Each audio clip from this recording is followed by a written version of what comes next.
What is the difference between a will and a trust in Florida? They have their differences, so here are the two. A will is an estate planning document that is used so you can choose where you want your assets going, either to people or a trust, and who you want overseeing your estate.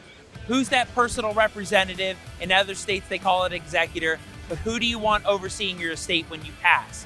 Now, if you're thinking about doing a will because you think that the will avoids probate, in Florida, wills do not avoid probate.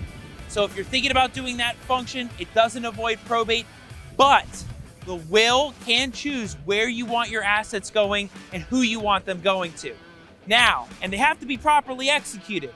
So wills have to be witnessed by two independent people that are not beneficiaries in that will and notarized, and everybody looks at each other. So you have to be careful. The will has to be properly executed.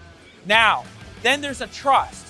Trusts avoid probate, but poorly drafted trusts that do not contemplate future events like a successor trustee or any beneficiary distributions may not avoid a court process. So they have to be properly drafted and contemplate future events.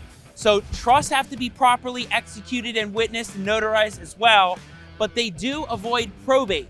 Now, a neat little function you can do with the will and the trust is if you want all your assets going into a trust, but you forget about assets that were titled in a trust, you could use a pour-over will. It's a will that would leave the beneficiary to be the trust so that the assets pour back into the trust. It's a neat function, but all of it has to be properly executed. There are differences, and now you know the basics of the will and the trust.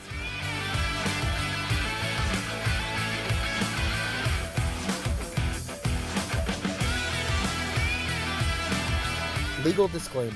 This video does not provide legal advice, nor does it create any attorney-client relationship. The matters discussed in this video are for informational and educational purposes only.